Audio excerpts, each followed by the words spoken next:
Hello, nerds, and welcome. We are crossing the Nerdverse, bringing you yet another episode. My name is Travis. I am joined, as always, by my fantastic co-hosts, Eric, Clark, and Ryan. It looks like we either have Jenkins or It's Leroy. Jenkins. Of course, it's always Jenkins joining us as a special guest. Hello, Jenkins.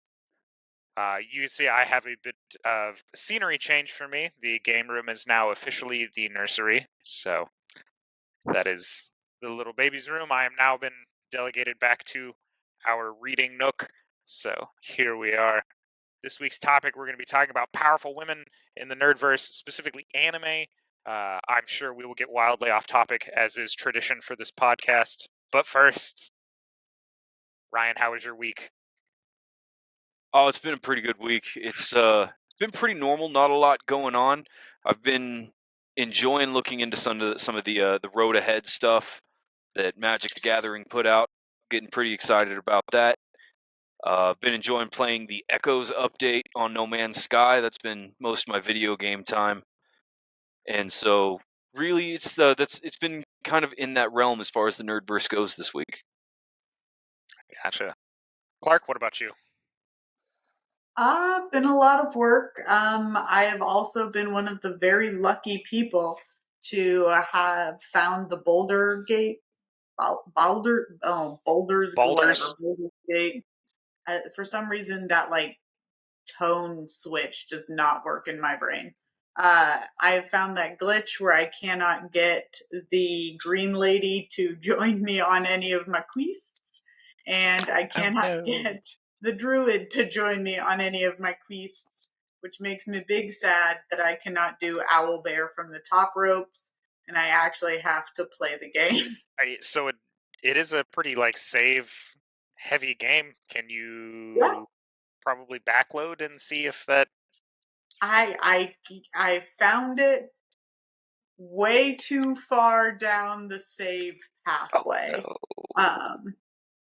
So I would have to go back and play a lot of hours. Ouch, that's rough. Yeah, but that is a rough one. You're gonna have to go back and do it. Why? Because it's important to do owlbear from the top rope. It's also important to do the party popper, where you just drop exploding barrels in a line and then ruin an entire castle. I am currently on an interaction where I really wish I had Owlbear from the top rope. So That is such a neat mechanic to do that lunge. Yeah, yeah. So that's been my week, is crying and actually having to play a game correctly. It's very annoying. Now we have to rely on my character's skills. What a waste. Yeah. Now my cleric's actually going to have to heal somebody. Eric, what have you been up to? Not too much. I mean, pretty much same stuff as usual. I haven't done anything new or interesting. Some Baldur's Gate, social media stuff, messing around with Canva. Getting some of the merchant I ordered, like the hat. Trying to get more of the hats in. Trying to do wear more of the merch. If I'm expecting anybody else to buy it, I should definitely at least be sporting it. So I do wear it. I've gotten a lot of comments on it when I'm out and about, so it's looks like it's pretty well liked.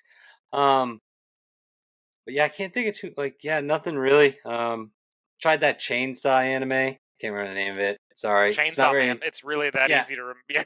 Anyways, not that great. Do not understand the love of that particular one. Just can't get over his chiclet teeth. I mean, yeah, those are kind of, but just like his whole character. For some reason, sharp, pointy, tiny teeth. Just his whole character. It doesn't look like chiclets to me. It looks like shards of glass and chewing gum. Is that better? No, but just how my brain processes it. And Travis, how was your week? Fire. No, it's been fine. Work has been utter chaos. I constantly feel like all of my contractors have a meeting about once a month, and they were like, okay, this week we're just gonna be ridiculous.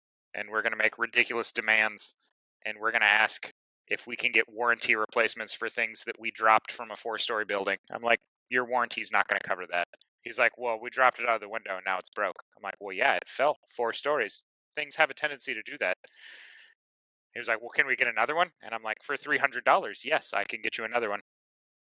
But these should be covered by warranty. And I'm like, not for user error. Like, it's not a paper airplane, dog. It's a light fixture. But I digress. That was just one specific example of the requests I've gotten this week, and that wasn't even the most ridiculous one. So there was that fun treat. But it was good. I got to see my aunt today, which is always nice. She came by and delivered farm-raised beef. So technically, yes. It's my dad's cousin, which makes her like my second cousin or third cousin or whatever. Okay, so cousin who you call aunt. I was like, these are two very different relations. It was one of those things, it was easier when I was a child to delineate like my family structure to cousins, which were my aunt and uncle's kids. Yep. And then when you get to like small town America, where it's like, I'm related to so and so through marriage, who's my second cousin, who's married into the cousin from my mother's side of the family, not my father's side of the family, which made them double cousins. And I'm like, I can't follow any of this. Everyone's an aunt and uncle and a cousin. Have a great day. Yeah, they were like, older than you, has kids of her own. That's Aunt. That was Aunt Lisa. Yep. So easiest way to do it. So yeah, it was always good to see her. Got to meet Riggs, one of her grandbabies. So I guess my second cousin's child's kid, since we're being super technical. But twice removed on the third side. Twice removed on my mother's side. So yeah, that was my day. It's always a bright spot to see family. So definitely picked the day up. And now here we are with the podcast talking about powerful women in anime, which I was actually really excited to compile my list. And I'm sure we're going to have some heated debate on who made the list. I am positive we're going to get some comments from diehard listeners about who we forgot. Bear with us. We obviously can't be 1,000% comprehensive. Anime is a vast topic to begin with. Oh, wait till we start getting the what is power. Yeah. Well, and wait till we start getting the angry comments of pronunciation. We're going to butcher some of these names. I'm going to do it on purpose now.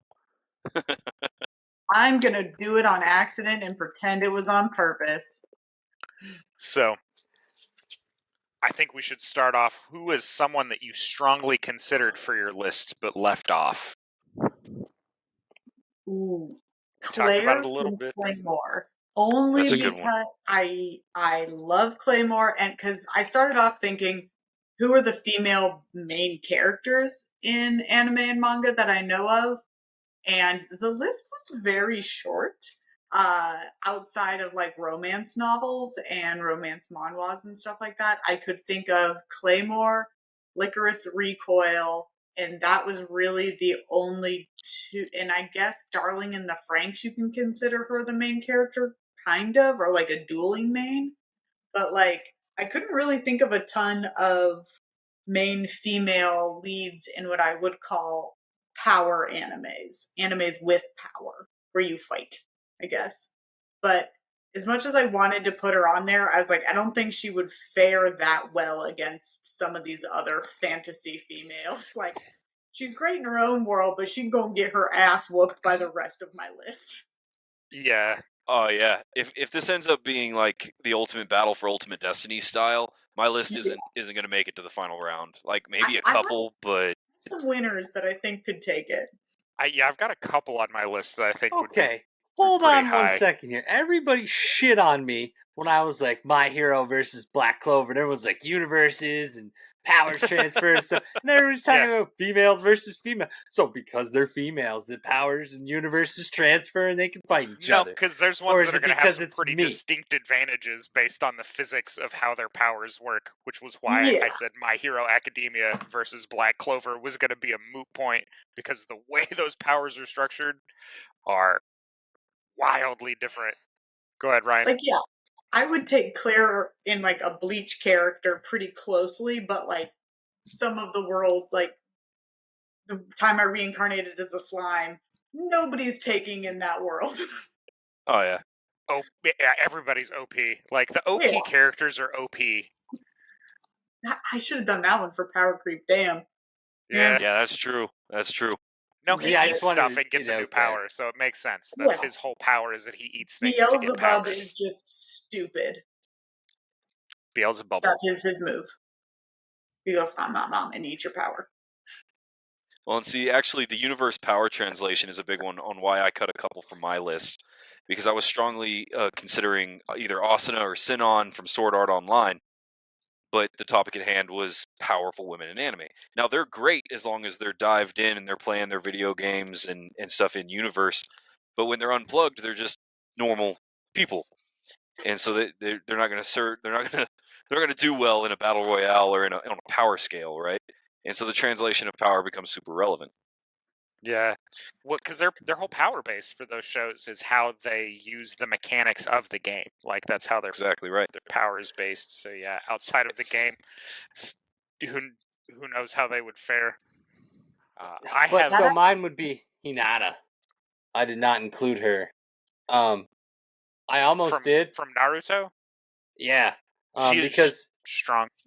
Not just the fact that she's strong, but like the way she carries herself. Like there was a lot to her. Like in a battle royale, she might not be the best, but like overall as a character, to like have your back like over time and things like that, like the Team 7 type or whatever from like the Naruto setup, she would be a great additional person, but I don't feel like she could be the main focus in a fight. So all my particular characters I picked are people I think could kind of basically tank a fight in a sense. So they could be standalones and stuff like that. I kind of avoided like if they're good people, if they're if they have extra features outside of fighting. I think all 5 of them is yeah, like we don't need that morality. Yeah, no leadership, no morale. Yeah, just pure whoop ass. That's actually funny because the majority of my list, not all of it, but the majority. Well, they're people that I consider powerful, not because they're like they have powerful abilities or would be top tier in a fight. I picked them because they had the most like emotional fortitude or showed the best like character development. You know, this real existential like you're powerful because you handled this well. Ryan went super feel goody. Feels right. Yeah, I went feely. I went huggy about it. Okay, Travis, you tell me yours, and then I have to scratch another one off my list based on Ryan's "they're only powerful in-game" comment. Lamis from that time I was reincarnated as a vending machine, and now I wander the dungeon. This close, she's crazy strong. She's very powerful. Yeah, no, like can't hit shit. Yeah, it's led up to the fact that everyone's just like, if she could land a punch, she'd one-shot pretty much everything, but she can't hit anything. Stormtrooper syndrome. Canon, 100%. She can hit stuff. If she has Boxo on her back, he balances her out so she can land punches. Okay, so you mean Vendikun? Vendi Pie. Vendi Pie, that's the one. Yeah. All right, so give me a brief explanation of this. I've never seen the anime. What's going on with this? So it's basically a dungeon, right? That has different tiers and levels and biomes, right? Like pretty typical dungeon, like fantasy dungeon. It's an isekai, so a guy died. He gets reincarnated as a vending machine because he loves vending machines so much. Because he loved and he was super excited. He was like, I can't believe I got reincarnated as a vending machine. Dreams do come true. And it's like why is that a dream? But I digress. The first person he runs across is Lamis, and she's out trying to fight like goblins or whatever. Frogmen. Yeah. Frogmen, that's right, to get like special ingredients for crafting. And it's established like pretty early on that she had the blessing of might. But with that blessing comes the detriment, and your accuracy goes down. Well, her accuracy was low to begin with, and so now it's very bad. And so she can hit like an absolute freight train, but she's not going to make contact. Like she'll rearrange the landscape with a punch, but it's going to be 14 feet to the right. Like,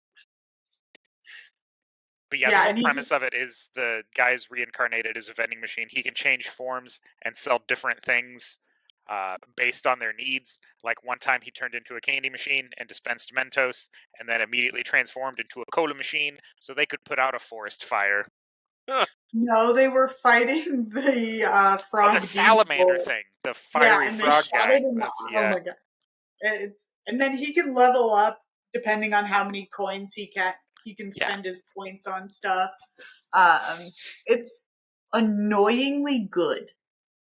Like, okay. Well, and so here's the thing. Absurd I in the love best way. I love isekai stories. They're absolutely my jam. That one did not sound like one I would have jumped on without your recommendation. If you go in taking it serious, you're not going to have a good time. If you go in going like, this is going to be dumb and I love it, you're going to have a blast. Hey, actually, quick question that comes up a lot in these conversations is a little tangential.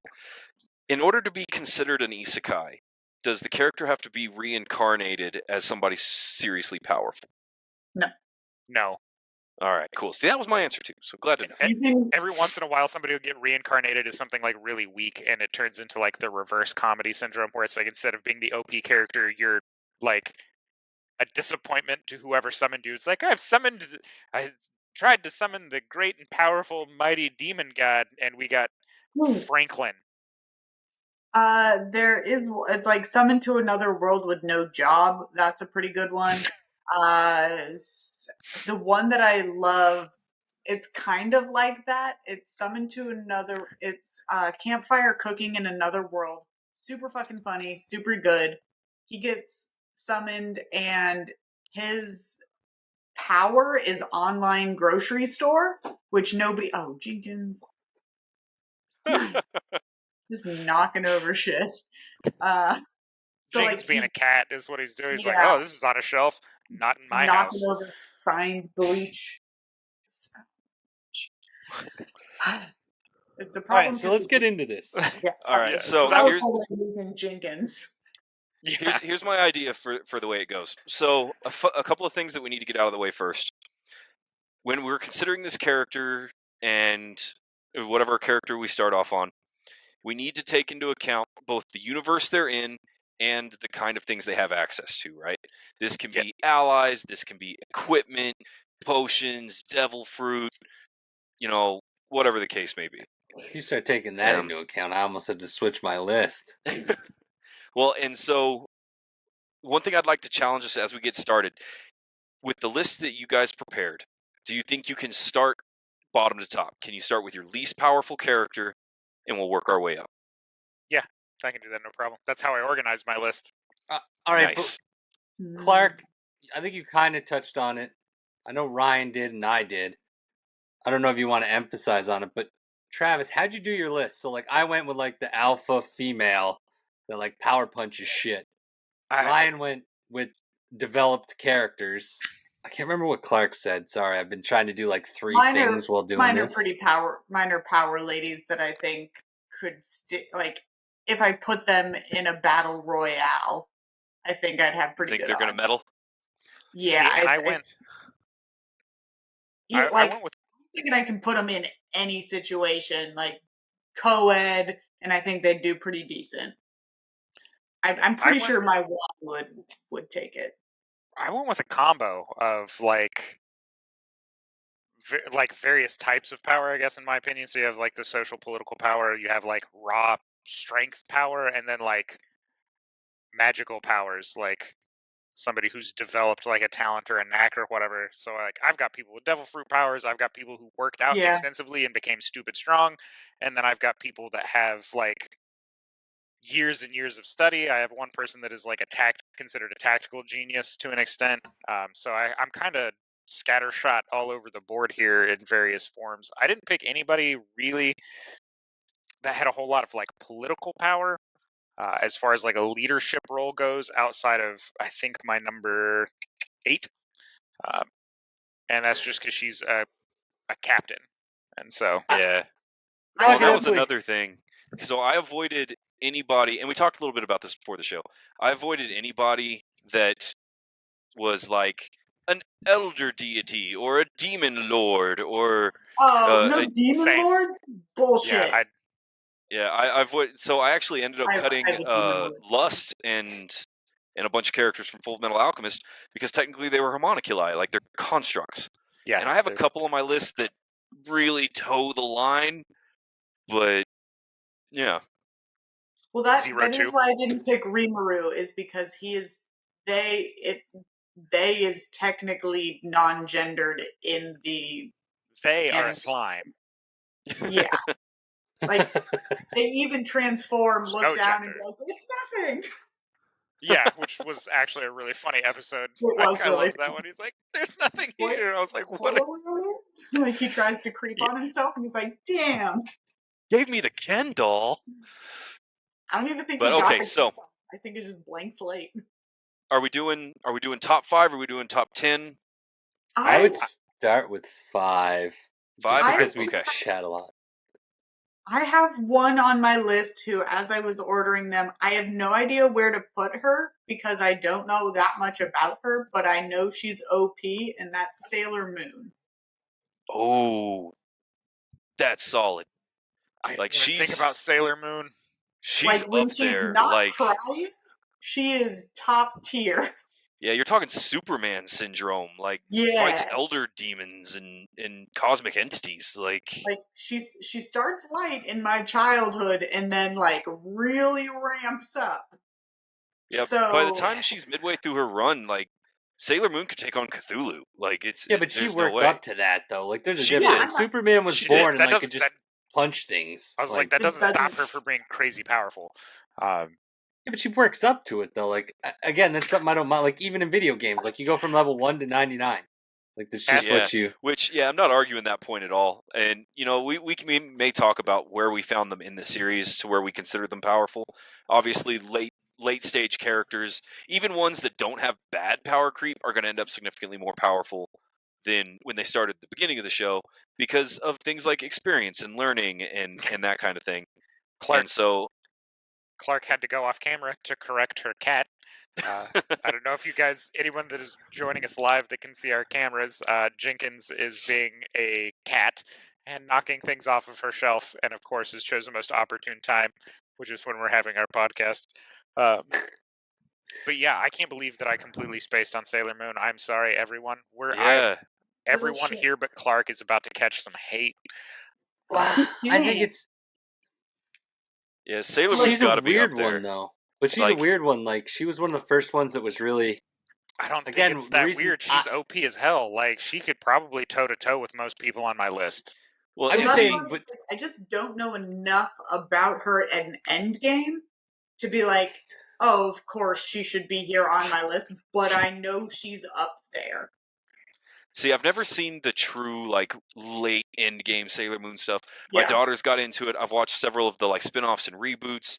I would honestly consider Sailor Moon. I mean, and we're talking about powerful women in anime, right? So let's look at late stage stuff. Sailor Moon's got to be in the top 10 most powerful entities in our category, excluding cosmic entities and deities and that kind of stuff.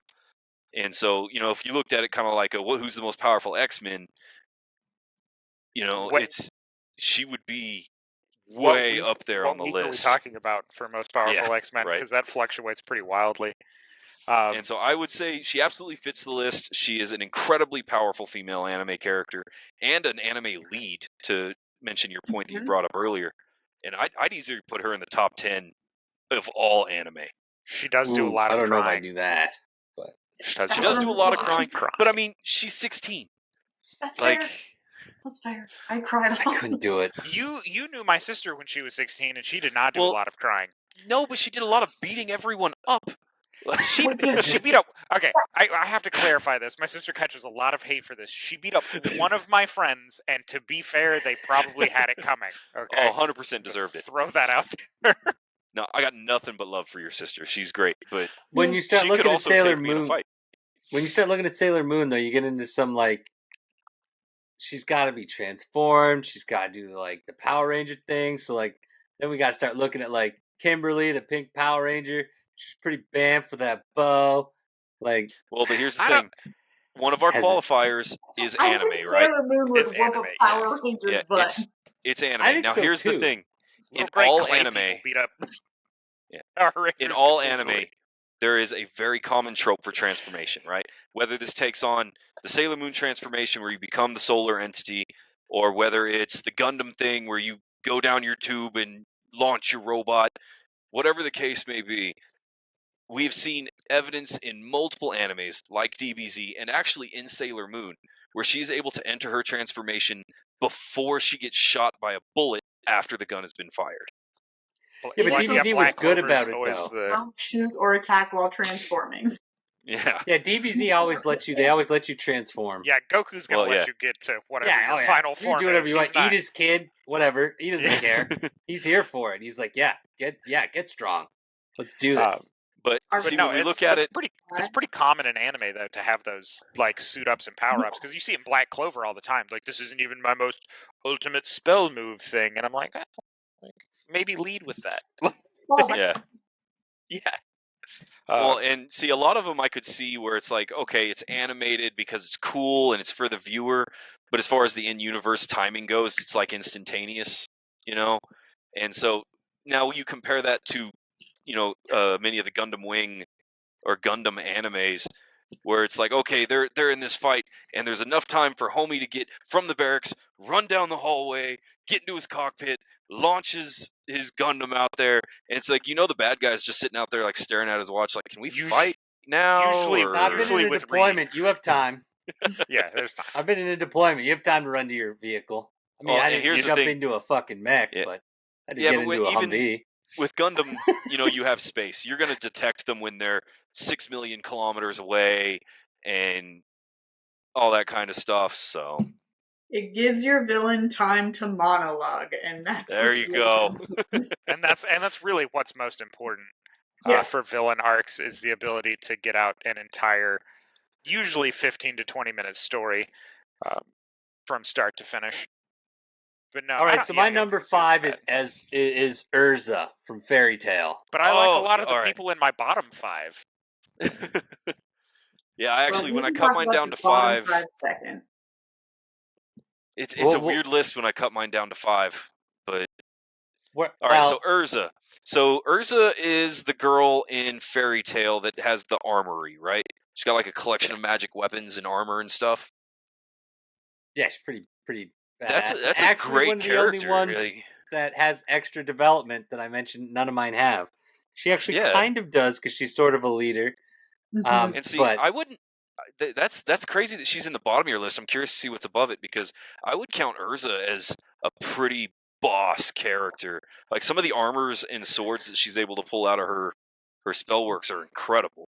But the thing is, it's like I said, with my list, I went with something different because I found there's always been a lot of like strong female anime characters. They're just always, but it's only been to me the last while that you've gotten the ones that are the alphas that really can like the main component of a fight.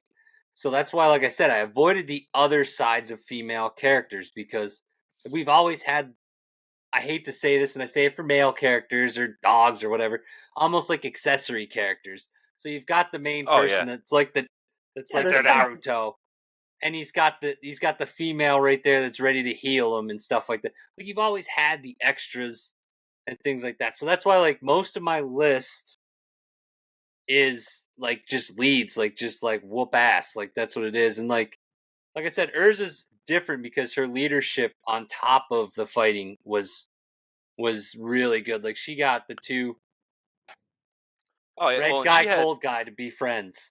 Yeah, and she had a great character development, in my opinion. She went from very, two-dimensional, she's the fighter chick with the cool weapons, all the way through to the point where she actually became one of my favorite characters in the entire series. I thought she had one of the more unique and interesting, like spell casting traits. You got to watch the anime to understand exactly how all that works, guys. So if you haven't seen Fairy Tale, I highly recommend it. Not a single episode. It's actually really good. My kids really enjoy it, and I really like it. And Ursa's one of the best characters in the deal. What's funny is her superpower, her magic, is literally just she has an inventory system like from a video game. and so she collects gear and weapons and can re-equip them in an instant. So she can swing with a sword and be holding a different sword on the backswing, and she can do it with armor. She can do it with weapons. It's pretty dope. Huh, interesting. So yeah, that's Eric's top 5. Clark, who you got for your number 5 slot? I have a name I'm going to pronounce very wrong. Kugasaki from Jujutsu Kaisen. She basically takes her energy and puts it into nails and then can send those nails flying, and she can use voodoo dolls if she has like any piece of you to then send energy through that.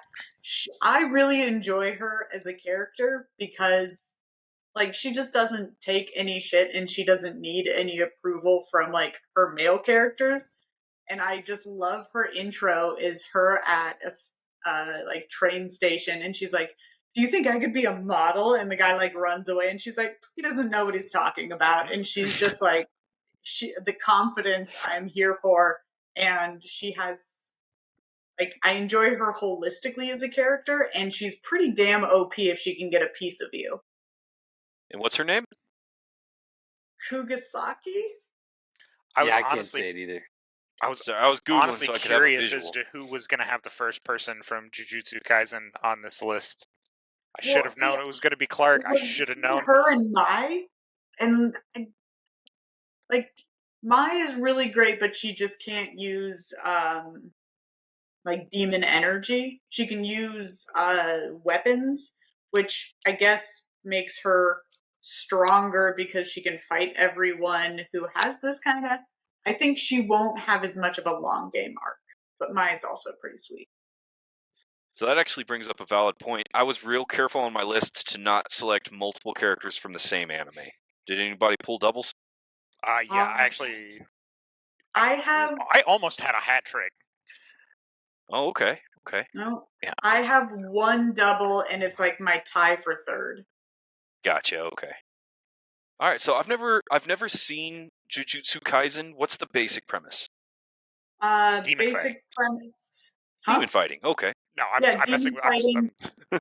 Basically, demon fighting. Main character is super physically strong, and then he can eat the fingers of the greatest sorcerer of all time, who was a villain and who now's entity comes back to life in his body, and Itadori tries to control that demon while fighting other demons out in the world. It's a really shitty way to explain it, and there's some really good husbandos in there. Highly recommend if you see a bunch of people wearing black shirts and like white gym pants, that's where that look came from. Big fan. Gotcha. And yeah, Kodo is peak. I almost had a hat trick of My Hero Academia.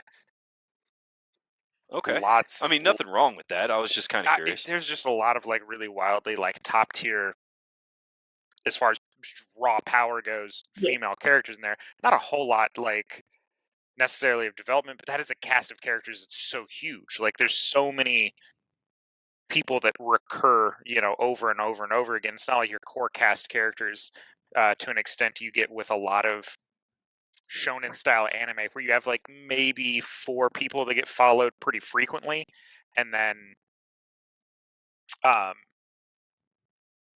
occasionally you have reoccurring characters that crop in every once in a while, and you're like, oh yeah, that's like that guy from whatever. Like One Piece obviously follows the crew, has a pretty wild cast of like other powerful entities, but you don't see them regularly. My Hero Academia just has them just episode after episode after episode. So I almost ended up with a hat trick for my top 10 list, not my top 5. I do have 2 in my top 5, but. So who's your fifth? My fifth is Momo Yuzuru from My Hero Academia. She's the one that creates basically transmutes material. Proved herself consistently to be a good leader, good strategist. She basically, I always call it Shigemaruing, when you basically read out exactly what the opponent's going to do and plan way ahead for it. which is a trait that I really appreciate in, honestly, in any character, video games, books, whatever, is that one guy that just like takes, instead of just charging off like your heroes normally do, just kind of takes a minute and goes, if we were smart, we'd do it this way and make them play our game. And it's like, oh, like I didn't know you could do that. Honestly, one of the reasons why I have mad respect for the book Red Rising, because that's all that dude does is go, if I were him, this is how I'd handle it. So here's what I'm going to do different. And so, yeah, I think Red Rising's a good call out. Just saying. Yeah, I think Red Rising's a good call out with that because I enjoy that trait. Yeah. Right. Like it's always nice to have your One Punch Man or your big powerhouse characters that realistically all of their allies are just people trying to keep them reined in 90% of the time. I like seeing the characters that are brilliant strategists and they think things through. I think that's a fantastic choice. Yeah, I think that's and good. she also utilizes her knack like really well. It's one of those people. It's not just like I'm just gonna go ham. You get the grenade hand guy. I'm drawing a blank on his name suddenly. Bakugo.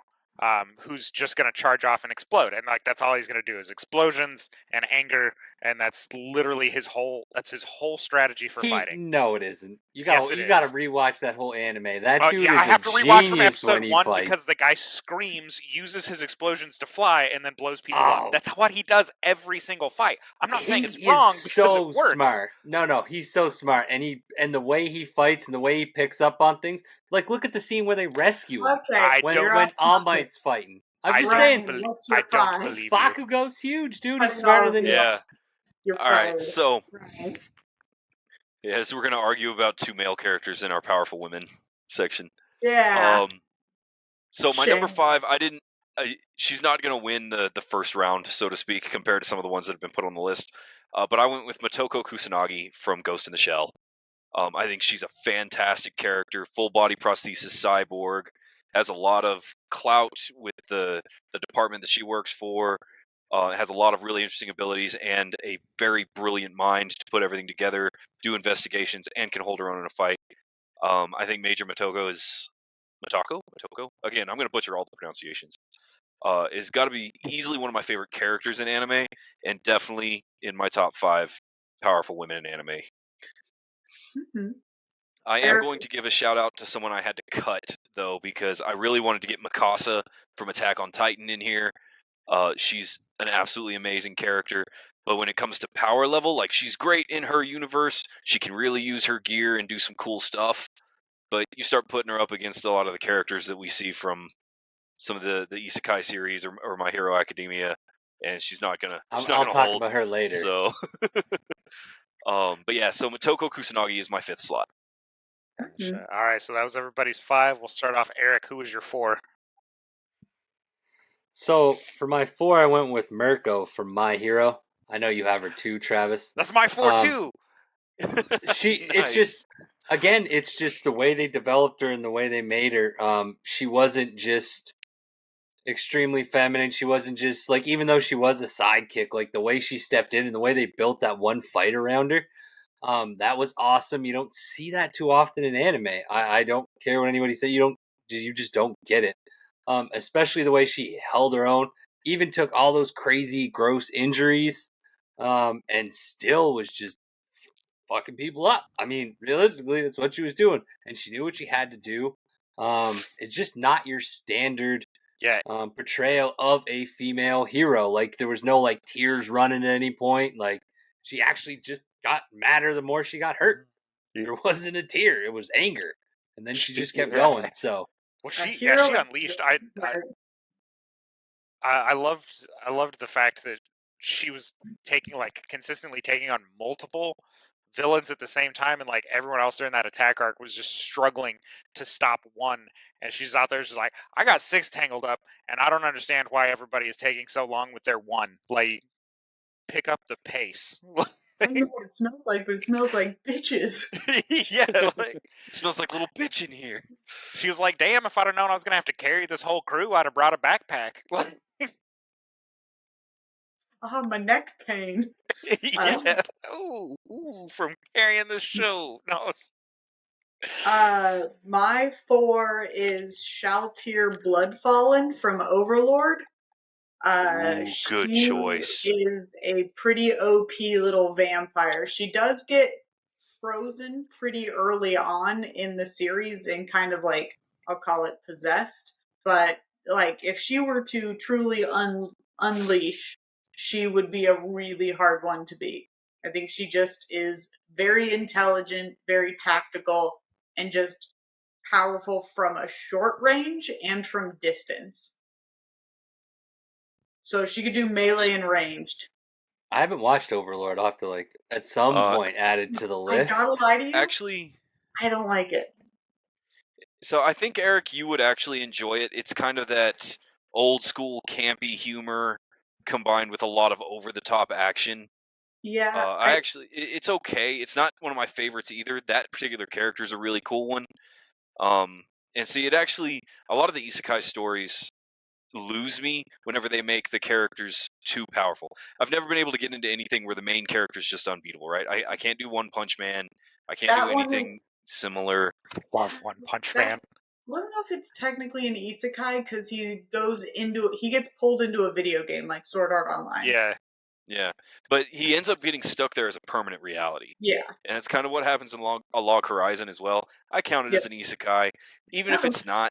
Like, your main Well, character is this I don't really max know level what it is. necromancer guy, and so Yeah, with all the gear, he yells a Isekais lot. are my favorite slice of life animes. I'm just gonna bring that's gonna be my running gag, is that everything is a slice of life anime. It's like, Dragon Ball Z, my favorite slice of life anime. Slice of life. Who's next? All right, so that my would be- 4. Yeah, so I have Akasuke from Log Horizon. She was the I character knew that Log Horizon was gonna be on your list. I knew it. Oh yeah, my favorite anime of all time. But she had originally, when they got trapped in the video game world and that became reality, her avatar was originally this like 7-foot tall dude, and so her whole arc was the fact that she couldn't control her new body because her proportions were all wrong, and she was real messed up about it. So she had to go about getting a potion in the universe to change her appearance back to the way she normally would look, which I thought was kind of cool, where it's she needs to be herself as part of her character arc in order to achieve her power.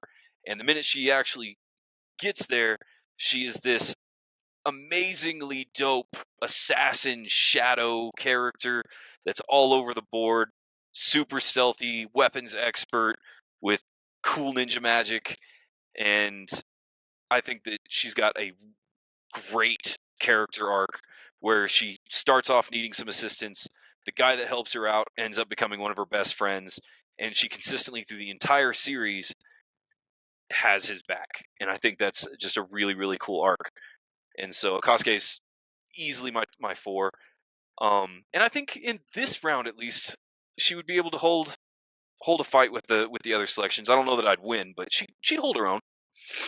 Do well across the rank 4s that everybody picked. Yeah. I keep 4th seed. New ones that I like, and I'm like, ooh. To be fair, Mirko's going to have an unfair advantage because Mirko was picked twice. So yeah, there's going to be one of the Mirkos. Yeah, and then a Shadow Clone. 50% chance. So. Yeah. All right, Eric, who's your 3? So for 3, I went with Mitsuri from Demon Slayer, chick with the pink hair.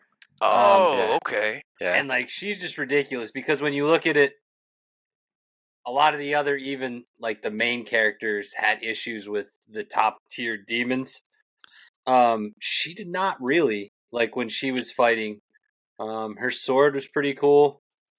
It was interesting, and she was my number 6 on the list. She almost cracked my top 5. The only reason I was thinking about not putting her in was only because she's got she does play a lot on the feminine wows, and I was kind of going away a little bit from that with a lot of these picks. If you got she does do a lot of that still. Yeah, no, and she's a good character. She's interesting. Like you said, Nezuko's a good one, but I don't know. It was weird. I don't know. I just couldn't. I couldn't pick her. I don't know why. It's weird to say. I can't tell you why Nezuko's better. I know she eventually. She's a main character. She's one of the main protagonists. I mean, so that's always the plot will always give you the extra edge you need to win a fight. I mean, she is interesting because eventually, she does get to stand in the sun and do all these different things. So she is pretty cool. We're going to spoil everything in the show. All this stuff we talk about has been out for a long time. What's actually funny is I was about to be like, don't tell me the end of Demon Slayer. I haven't got a chance to finish it yet. It's not at the end, so there's more to it after that. Well, I guess I better jump in because my 3 is Nezuko. Yeah. Trash. And no, so... I'm just kidding. Go ahead then, Ryan. No, that was it. I mean, we kind of covered it right there, right? Like, so I went Nezuko. How do you say the last name? Kamado? Sure. I thought she was a really cool character, and I love seeing characters that have big drawbacks or infirmities or disabilities that they have to overcome. And in the early seasons of Demon Slayer, her struggling to contain her abilities and struggling to hold on to any kind of humanity and what she has to go through to be carried around and stuff. Like, I really loved her entire character development. I haven't got to finish the series yet, so I'm not going to say the entire thing.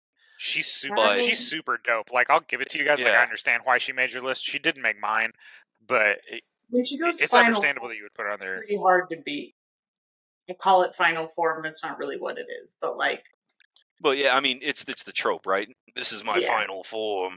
I would like to know, and I hope they explain it. You don't have to tell me, Clark. I just want to know why she was it goes all weird with her compared to everyone else he turned into a demon. Like, why did she get all the extra shit to her? It vaguely explains it. Because if it doesn't, then I've completely lost interest in her character. It doesn't explain it well, but it gives you fan service. It's like, yeah, sure, here you go. It gives you a explanation, not a good explanation, but you get an explanation. There's at least an attempt. Yeah, you get a reason. Not a good one, but a reason. I had a tie for third between Boa Hancock and Shion from Slime. Ooh. Boa Hancock in One Piece, super OP. Everyone just stone. I absolutely love the audacity of that woman that she bends so far backwards to look further down on you. Oh my god, yes. I was like, what? Because like her pose is she's always like standing like this, and I was like, what is that? And then somebody's like, it's so she can look further down her nose at you because she's so much better than you. And I was just like, yes, I'm here for it. So I had to look up a picture of her, and you're 100% correct. She is literally just like leaned way back and looking down on people the whole time. There is not a single picture of her standing straight up and down. Yep. And she can like Medusa your entire ship. She can take control of entire ships. She's like a warrior. She has her 2 sisters are awesome. She has a fantastic backstory of why she is the way she is. I'm big fan. And then Shion is just big sword, makes me happy. She's super powerful as she slowly evolves as Rimuru ascends to Demon Lord status. Like, when he takes her to... Right. Yeah, when he takes her... I forget the name of it. I always called it Rumpelstiltskin. That's not what it is. It's the Demon Lord meeting that has a really funny name to me. Rumpelgust? Rukeldust? No. Something very... I read it, and I was like... And what's her name? Shion. She's literally Rimuru's get right. Like, if you get out of line while she's around, she's going to hit you. Yeah. And she gets really strong. Like, she goes toe-to-toe with Demon Lords. Like, she is in it to win it. That suit rivals the Hulk's pants for strongest material in the universe. Yeah, she does have a good power suit. Yeah. Like, I think I'm going to lean her over Boa Hancock. I really couldn't not have her in my top because I enjoy that. I have not come across her in One Piece yet, so I don't want to know too much. But I've been looking at images of her. I was like, damn, yeah, she's just like her big thing is like everybody forgives everything she does, and spoiler alert for you, she like kicks a puppy or kitten in front of everyone, and everyone's like, how could you do that? And she goes, and they all forgive her immediately. Just like, what is this person? It was a cat. It was just a cat. It's fine. Who is this character? I love it so much. So personally speaking, with that, anybody that does any type of violence on that show against Tony Chopper, immediately on my hate list, and I don't care who they are. Tony Chopper. Wow. He's my favorite raccoon dog that is actually a reindeer. Interesting. Who's your third? My third is Merlin from Seven Deadly Sins. Solid choice. Probably the closest thing to a true broken character, I think, on my list, because she really doesn't have... She starts off that show as the most potent spellcaster, the smartest person on the planet, a brilliant strategist, right? There's no growth of her getting more powerful because she is. Like, she's already at 10. She walks into that show at 10. Everyone else is like, she walks in born. But she has growth, though, because she develops feelings and stuff. She has person. But to an extent, some of that's also emotional manipulation, too, which is part of her strategy. So it's always one of those things where she's like, oh, she's being nice to somebody. I'm like, is she being nice because it's beneficial? Or is she being nice because she likes this person? But she had an interesting power creep. Hers was emotional instead of... Because I think she really did like... What's his name? The sun dude. Escanor? Yeah. I think she really did by the end of it. No. I think she did. I don't. I think she gave him the Band-Aid as he was... Oh, spoiler alert for anybody that hasn't finished Seven Deadly Sins. It's been out long enough. I'm not going to worry about it too much. The only reason she was kind to Escanor as he was dying was to put him at peace. It had nothing to do with her true feelings about him. She was just like, this is a kind thing I can do to him as he dies. And that was it. Because 20 minutes later, she's not even sad. Yeah, she was just like, I have to readjust plans because we can't count on Escanor anymore. He's gone. So yeah, like I wouldn't say too much emotional growth. I think there's some, but I think most of it is everything falling into her strategy as she has it laid out. Everything is moving on the chessboard per her design, which is one of the reasons why she easily made my top 5. Almost made my top 2, but she was one of those ones where it's like there's no really explanation as to why she's wildly OP, other than the fact that it's just established as, yeah, she's the greatest spellcaster, yeah, she's the most brilliant strategist, yeah, she's the smartest person that's ever existed. Ryan, who's your third? So, wait, my third? Nezuko was his third. Yeah. Nezuko. I'm sorry, I forgot Weed. Who's your 2? We'll just go to you again, yeah. Yeah. So my 2, I have Katara from Avatar: The Last Airbender. She's gonna get her butt whooped in this category. I'm not gonna lie. Our power has crept up enough where I was like, man, I put her as my 2. I really think she's amazing. She has a lot of qualities beyond just her raw power that I really like. I mean, water bending and the ability to blood bend and heal and do all that kind of stuff is pretty self-explanatory. Yeah. On top of that, she has a very combat-oriented character arc without becoming overly aggressive or without losing her femininity, which I thought was a really cool quality in characters that we see lost in a lot of other anime.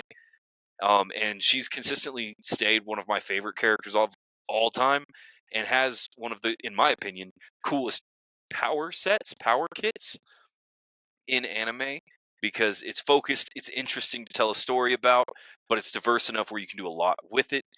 And I absolutely love that character. And she's one of those that it's nice that she got to be a healer, which you can ask Travis. I like healers in anime and in games. I like playing healers. And I don't think they are appropriately represented a lot of times. Yes, Travis. To go along with that, Ryan also likes healers that can also dish out damage occasionally, which always brings up my favorite joke, is Ryan likes to play harmacists. Yes. He's going to heal you, but he's also going to be bonking stuff. He doesn't want to just be like, okay, let me just unload spells. It's going to be like, all right, you guys are going to have to survive for a minute because I have to go punch this thing. So he's a paladin. You know what's funny is I've never actually played one. Never played a paladin. He's a He's a war cleric. Yeah, war clerics I've done a lot.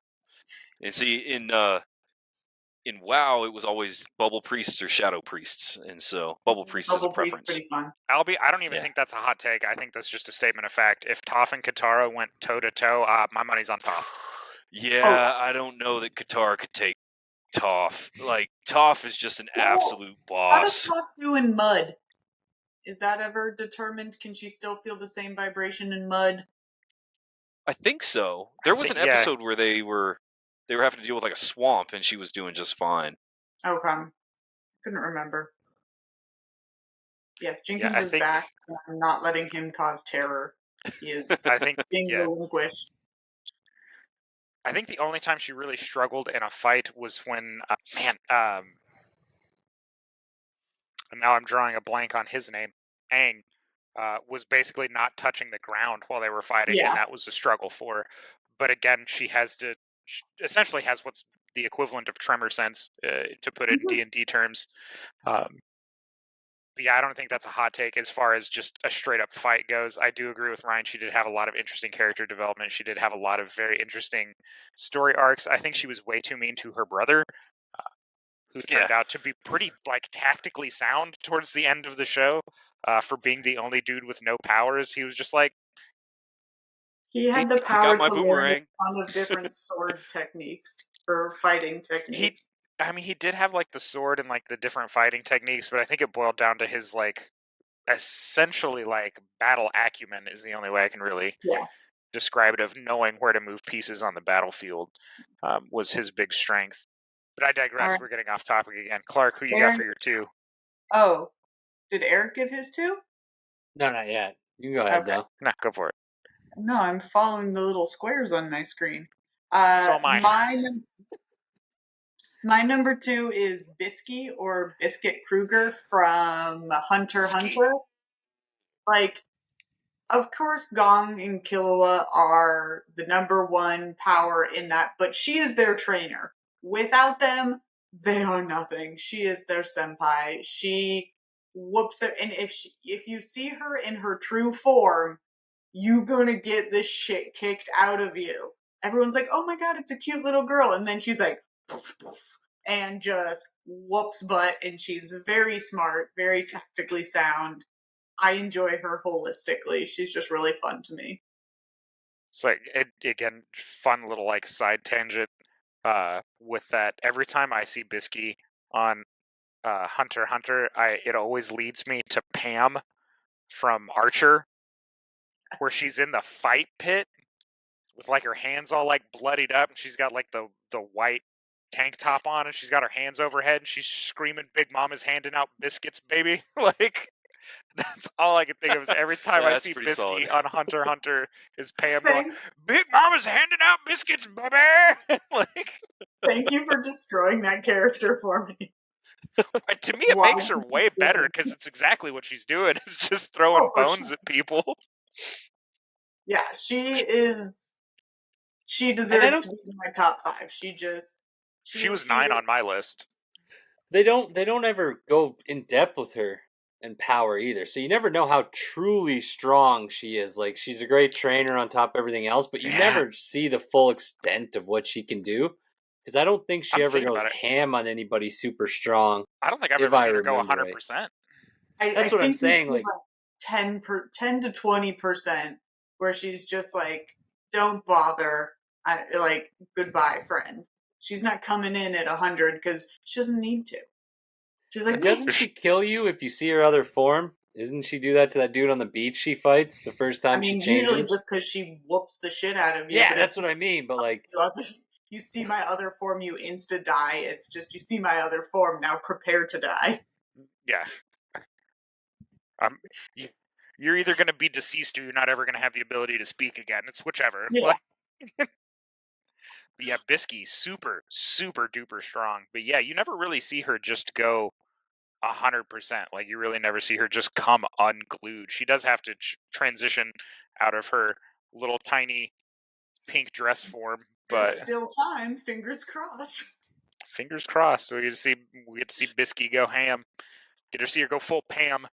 All right, so Black Clover's got just a laundry list of really good female leads to me. Yeah, that is a fact. Yep. And I think some of them, I haven't read enough of it. I haven't read any of it. I've watched it, so I need to read it to get further into the series to know how strong she gets. And I know that she's not the strongest in the show currently. But Noelle Silva is a really good character. Which one's Noelle Silva? The water dragon chick. Yeah. Okay, She's the noble who can't control her So power. I feel Water like powers. she's gonna end up at the very end being the strongest because just with everything, like the way she can't, like she's so strong she can't even control it. Like I feel like that's what it is. And at the very end of the show, I feel like, I mean, Clark, you probably read most of it because I know you read it. Yeah. I just think eventually she'll even surpass Mary Leota, or however you say the fire. Mary Leona Vermilion. Yeah. So I know she's stronger than everybody, but I feel like at the end Noelle will end up passing her up. Not because she's water either, but just because the way her magic is. I will say 100%, like, as it sits right now, as far as the anime goes, we won't include the manga since I have not read all of the manga either. Mary Leona Vermilion can pretty much body just about everybody on that show. Yeah. I don't think there's anybody that could take her in the show. Again, I haven't done the manga either, but I don't think... you know, but they're the protagonist, right? Like, they have... I don't think they could. They have the I don't power think they'd write them that they could. Asta can because he can cut through magic. Like, that really nullifies... Because, especially up close, that's a fight he's going to take 9 out of 10. But she's a fighter, though. Like, she relies on strength and speed, not just her fire magic. So, like, she does a lot of shit on top of it, which is what makes her so great. But it's supplied by her mana, and when Asta goes into his demon form, he negates mana in an area around him. He wins that close-up fight. But again, he's the protagonist. It's hard to... He's got plot on his side. Can't ever compare a protagonist to a secondary character. They have the advantage. That's true. But yeah, so Noelle's my second. I think she... Mary Leona's my 10.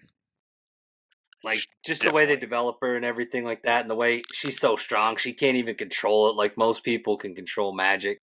Her strength is just so ridiculous. And then you get to watch it, like, she just gets more mature as the magic goes, and she can stand on her own.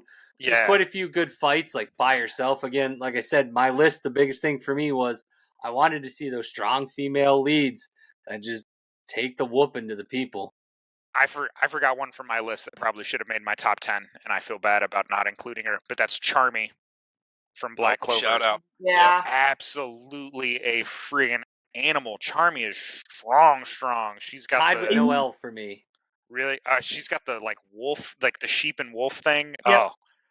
And which the whole joke is it's a wolf in sheep's clothing, but... You don't feel it until, like she just creeps up on you. All you see is this very cute person who just eats. Yeah. And then she's just like, boom.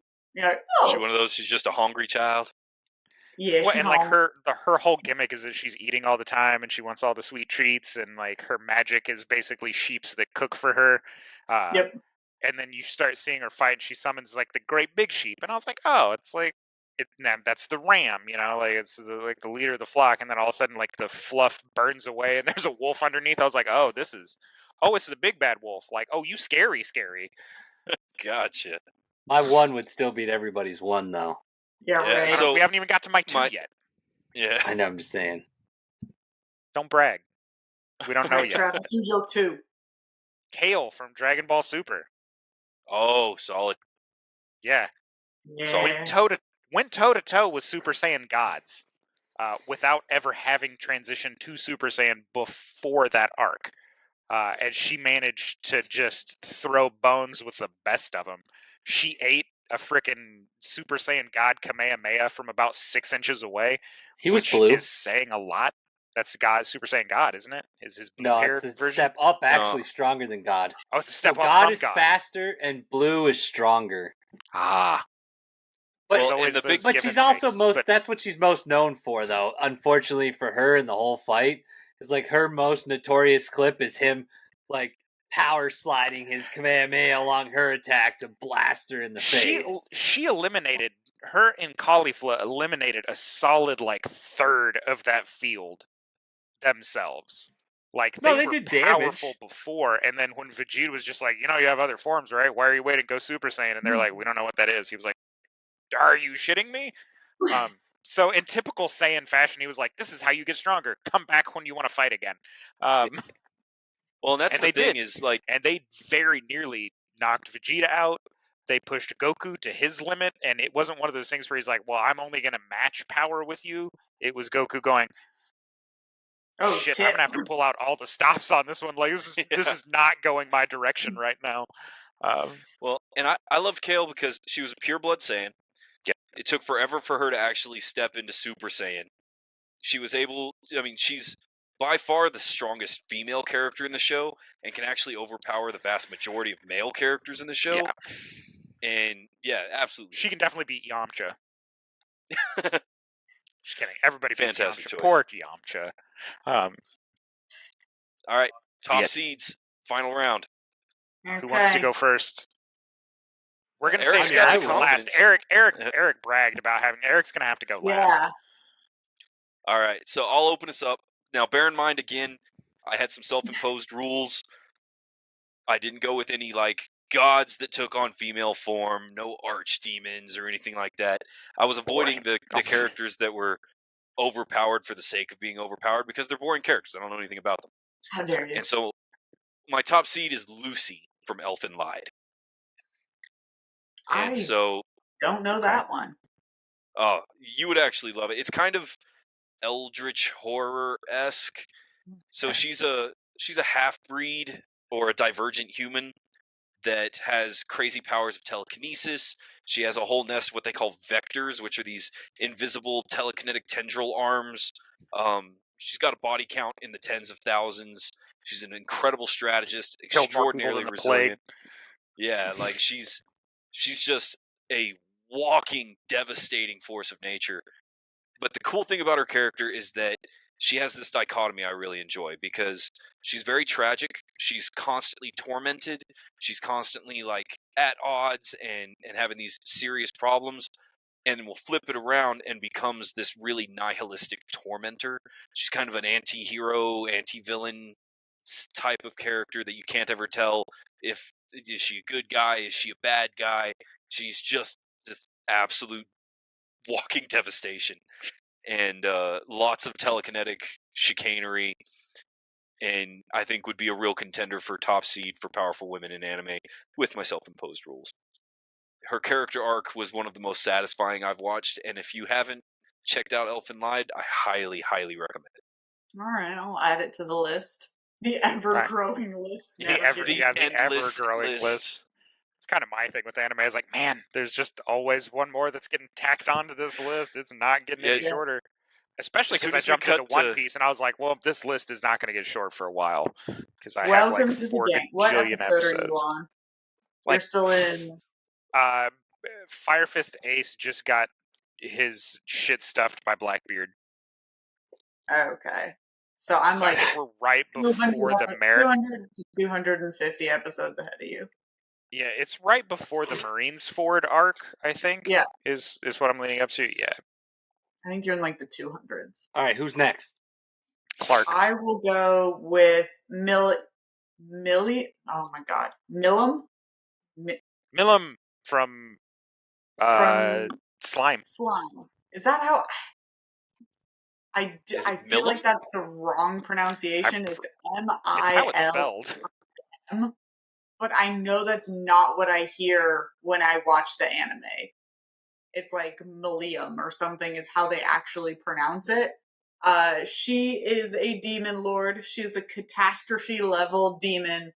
And at first when you meet her, you're like, oh my God, she's dumb. She's kind of dumb. She's very childish, but then she does have a teeny arc where she like does a power play where she's like, yeah, I fooled them. I got them. They didn't think I was this smart. What? After she destroys the city, but that's fine. She's just like stupid powerful. There's like 3 catastrophe level, well 4 because of the 4 dragons, but she's essentially a born of a dragon and is just Rimuru is powerful. She could probably still whoop his butt at where they are in the manga. And she's just kind of like fun. And my favorite thing is so she's always in a bikini, and they go to the lake, and he's like, oh, she's like, I have to change. He's like, but wait, you're in a bikini. And she's like, this isn't waterproof. And then changes into a waterproof version. And I'm just like, okay, what? I just enjoy her. She's dummy powerful, and I think she would just body everybody in a power contest. Didn't she agree to be friends with Rimuru because of like the food that was Honey. being cooked at the village or something? Honey, Yeah. that's what it was. Yeah, They I couldn't remember what it was. Rescue, because he gave her honey, and she had never tasted something so good.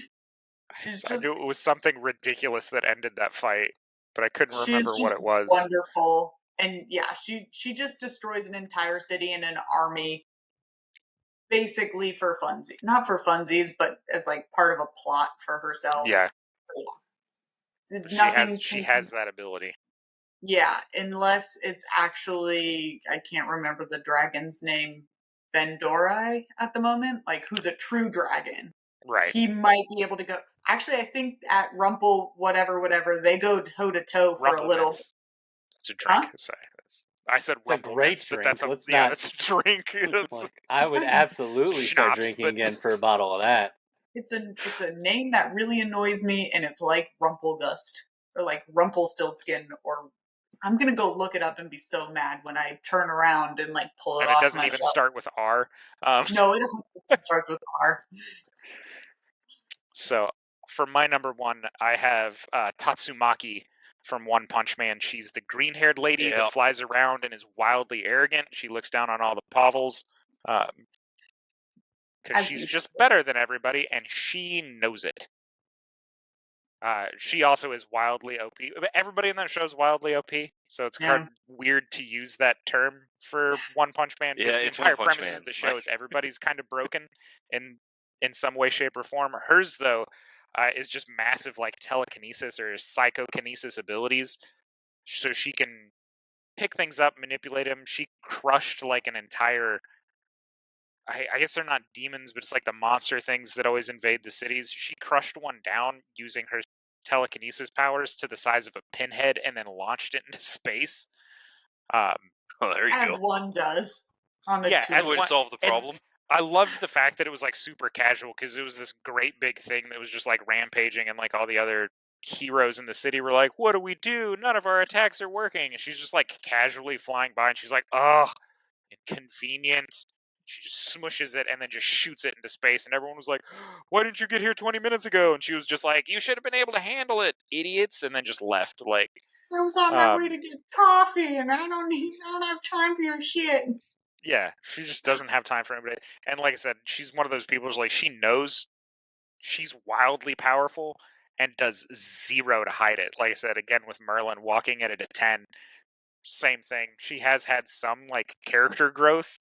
Again, being an ancillary character, she doesn't get a ton of screen time, but she is wildly powerful by the standards of that show, especially given the fact that she can casually use her own telekinesis to fly. Like, she does it without thinking. Yeah. It's become so repetitive, along with like a lot of her other attacks that she does have just been, they're wildly devastating. And she was like, that's my go-to one-off move. Like, that's not even me trying to make a difference. That's me just trying to solve this problem fast. So she's my number one on the power scale there. Eric, who you got? All right, Eric. Hold on. Honorable mention for my let's number guess. one. It's Pikachu. Yeah. Hold on. I have is one Pikachu honorable. A dude or female? All right, hold on. It's a rat. It doesn't matter. We got a shout out. The person that was almost going to be my number one, as far as most powerful character in powerful female character in all of anime, Millie Thompson from Trigun. Oh, actually, that's a fair argument. For that universe, obscenely strong. Like, to the point where Vash was just like, I think there's literally a scene where she picks him up and he goes, damn, lady, you're stronger than you look. Well, and so if we're giving an honorable mention to the first seed, I had one that I felt was very much cheating, but I was going to do Misa from Death Note. Yeah. Okay, yeah. And so Yeah, it but was just like, poor Millie Yeah. going up against anybody else on this list is not going to do well. She may appeal to their better nature and get them to not fight, but she's definitely not toe-to-toeing anybody on my list. But she's probably one of my favorite characters. Oh god, the one where the priest goes off and she knows he's going to die and she's just like super sad, but she lets him do it anyway because she knows it's the honorable thing. That broke my heart, that episode. I was like, poor Millie, she deserves better.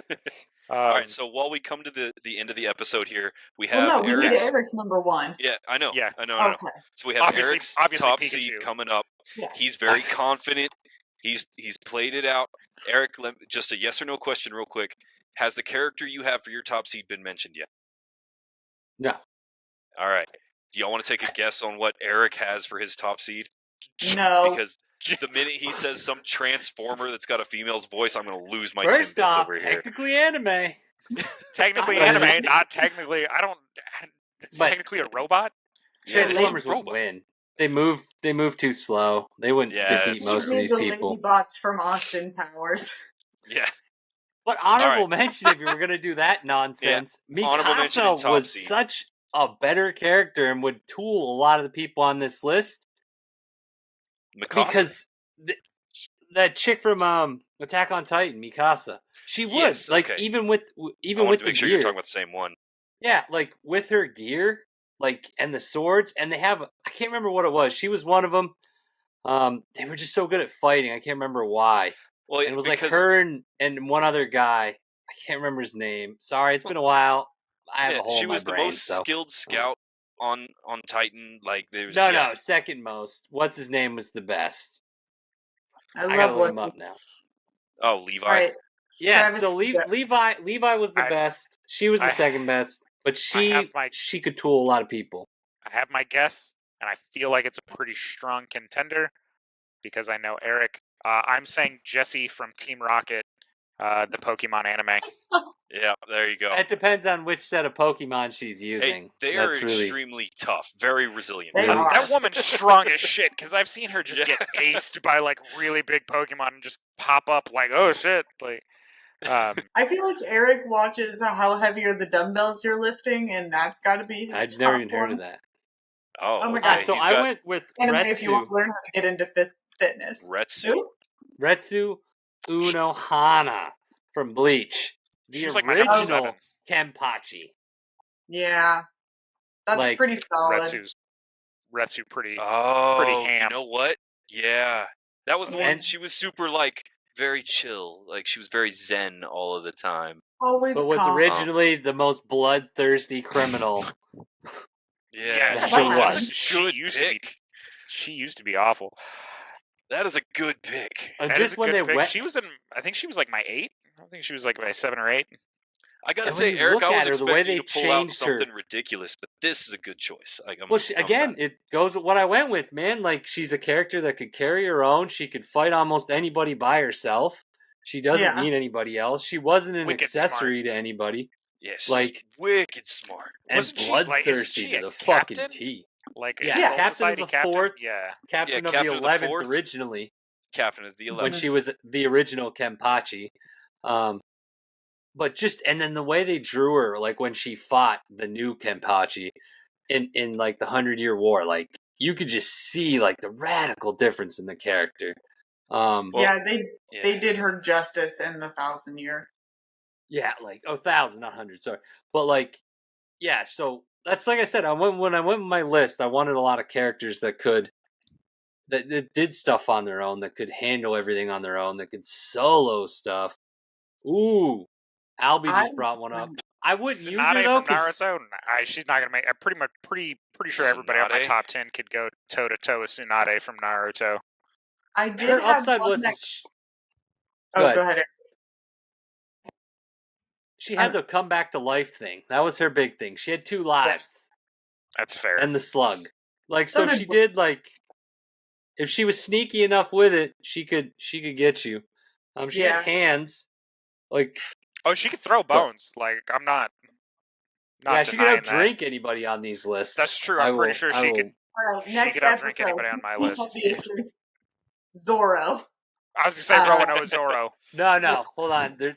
the female. Oh, this one's Fairy Tale. Hold on. So the one that got pulled off of my list because Ryan brought up the Sword Art Online, where he said outside of the game they aren't that strong, was Maple from I Don't Want to Get Hurt, so I maxed out my defense. Super cute anime. She becomes like, I can't believe I didn't remember this for power creep. She just magically like trips herself into every OP piece of gear and skill. And part of the anime is the people who are building the game keep going, God damn it, Maple, stop doing this. Now we have to rebalance the whole game because you won't stop becoming so strong. Like, I can't, but outside of the game, she's just a teenager. But in the game, very strong. Yeah, I ran into the same thing with SAO. Like, I was like, they're not going to do great in this. The whole thing relies on the universe having the video game physics applied. Exactly. So, or just the video game. Like, if you don't have it, she's a teenager. I went ahead and Googled up a game rant to see the top most powerful characters that came up. Now, obviously, the number one slot doesn't meet our criteria. It was Kaguya from Naruto. That's not even she's like a god, like an elder god. She's a celestial being. Yeah, she's a celestial being. Yeah, it's not even human. So, dropping down to the number 2 slot is Tatsumaki from One Punch Man. And actually, Travis, I'm going to give you this. Broken. So, Tatsumaki, Kale, Merlin, all in the top 5. Yeah, I can see that. It's because they're broken. Like, you look at them like as far as characters go, like they're just. I said it when I brought Merlin up in my top 5. She comes in OP. Broken. Like, I don't think Kale's broken, honestly, and like I didn't expect her to make game rants. Really, Kale's pretty nuts. Well, just because of the way like you did pick a couple broken, but like the way Kale develops, like, and the way they build up, like that, she's an amazing character. There was a lot of people on my list that were just absolutely broken for their own like show. Yes. But again, Tatsumaki, the whole show on One Punch Man is designed to be broken, right? So it's kind of obviously she's going to be top 2 on any like game rant thing. I doubt Momo made a top 5 on game rant. I doubt. No. So number 5 actually is going to go to Eric because 5 went to Urza Scarlet. Now, the number 6 slot we didn't talk about, and I'm curious to see if y'all know this one, and I'm going to butcher the pronunciation. Akame ga Kill? Oh, I do. Yeah. Do you know that one? Kill la Kill? Yeah. It's an interesting character. Akame ga Kill. Yeah. Akame ga Kill. That. It's an interesting one to say the least. There's a lot of like not a single episode. Sad shit to it. Like it's interesting. She's a soulless character. Like she's cool in the sense of she's strong and like she can handle herself and things like that. But like I don't know. I didn't find there was much to her as a character. I will say this. I wish I would have thought of Retsu from Bleach. That was such a fantastic choice. She's such an amazing character. Strong. Very, very strong. I wish I would have thought of that one. I had Yurichi from Bleach. I just enjoy her. Which one is she? I'm trying to remember. She's the ninja chick that turns into a cat. Oh, right? Yeah, that's right. Yeah. No, she's good. She's super strong. Like, they show it. She's very tactful as part of her strength, though, too. Like, she's very, and like as a ninja, super solid ninja, but like ninja only gets you so far. We need to do ninjas as an episode. I think we can have a whole ninja that'd be episode. Super dope. But you gotta do katana stuff too. Everybody's number one if we do ninja in anime is always going to be Hanzo Hattori because he's always the number one ninja. Always. No. Anyway, we are running a little bit long, guys. We need to go ahead and number one ninja's Naruto. No, he's not a ninja. He's a wizard. Yeah, he's literally a ninja. He's a wizard that multi-class monk. That whole show is. He's a ninja. Literally a ninja. It's all just magic spells. Literally a ninja. It's just he's a Sorlock. He's a coffee lock. He's a ninja. Snorlax, number one ninja. Oh, real quick, we got one more thing that's totally off topic, but I want to discuss it real quick because I found it interesting. All right. Batman was a D&D character. Who would he be? Like, what would his classes be? I was talking about this with someone on Twitter, and I found it super interesting. If Batman was a D&D character, he'd obviously be multi-class. But he's going to be? We're going to go 5th edition for this? Yes. Okay, so you got Rogue Inquisitive, Artificer, Travis, help me out with the subclass name. Fighter Rogue. Armorer Artificer. Armorer, that's what they're called. Fighter Rogue. He's sneaky. Yeah, because and that's really kind of where I'd put it. He's got all the ninja skills. He's got the Inquisitive detective stuff. He's got all the super tech gadgets from being an Artificer. And as an armorer, he creates his body armor and all of his like crazy gadgets and stuff. Yes, he's got an obsessive branding problem, but yeah, because me and this guy got into it about it, and it was, I mean, not that deep into it, but I thought, and he would be Monk Artificer. Monk's a good catch-all for ninja a lot if you're not using Rogue. But it's not because of the armor. Yeah. So like that was what got me is since he does rock usually pretty heavy armor. Well, and bear in mind he does a lot of hand-to-hand fighting and he's good at it. But that just means he's got a good. Well, yeah, he's just got a good attack bonus, and most of the time he fights with gauntlets, which are weapons. So. Artificer Rogue, 0 levels of fighter, 0 levels of monk. He has spent some of his level ups to gain specialty, like weapon sets. 100%, like I said, 0 levels of fighter, 0 levels of monk. He is a rogue artificer, specifically an armor artificer. I agree with Ryan on Inquisitive Rogue, mostly because he's still going to get all of his like hide in the shadows, quick and stealthy stuff from being rogue. He's going to get all of his gadgetry from being an armor artificer. Janice said Batman pays an artificer. That's it depends on the iteration. He does design a lot of his own equipment. Yes, depending on which one. To an extent, yeah, depending on which Batman iteration you're going with. So yeah, I have him at 0 levels of monk, which is usually counter to what the majority of people put him at. Well, and it's just for they see hand-to-hand fighting and they go monk. He doesn't fight like a monk. He fights closer to a barbarian than anything. If he was going to go just a pure martial class, Batman's straight up closer to a barbarian than he is a monk. Yeah, just take the brawler feat. Gives you unarmed strike and improvised weapon. Yeah, rogue artificer, right, so brawler feat. Yeah, we got to wrap. We have the little clip at the end of the episode. We got to wrap. And we have to do one more thing. We got to pick the next week's episode on this one, so we can tell people what we're doing next week. Okay, who's up next week? The pressure's Am I up next week? The pressure is on. I think I'm up next week. Okay, next week we are doing game rooms, man caves, and she-shacks. Okay. So everybody, we got Thanks for bringing up that hurtful memory. Not that my game room's suddenly gone, Ryan. Yeah, that's actually why I'm doing it, because I was like, Travis lost his game room. Let's talk game rooms. Yeah, just and why they're important. Yeah, if you guys notice, I actually lean forward in my chair, and that's because Ryan keeps putting knives in my back. So, but no, it's very important. Like, borrow my game room. We're gonna keep evolving the show, so we're gonna try to throw out now that we're doing more live stuff. I know Facebook didn't work. I don't know how. I must have set it up wrong. So I'll have it back on next week. But I put last week's episode on our YouTube, so you're also gonna be able to see this week's episode on our YouTube. And I might try to put it on Facebook. I don't know. We'll see. But it's definitely gonna be on our YouTube, and we're gonna try to have time out ahead of time, like when we'll be on live, so people can plan to be there, and also we'll know the next episode. Gives them time to come up with talking topics and interaction too. So yeah, well, and it gives us all that, but it also lets anyone that wants to come watch us, we can plan it better, so that way they can plan it better. Time and we to can just prep try to get for more questions to throw us off our game. I like it. Yep, I dig it. Yeah, that's fair. And take us home, Travis. We are crossing the Nerdverse. You have joined us for yet another episode. Thanks for coming along on this journey with us. Find us wherever you get your podcasts from. We're on Spotify, Anchor, Amazon Podcasts, Apple Podcasts, pretty much everywhere. Check out our link tree. That'll send you to literally every associated website with us, from TikTok all the way to Facebook.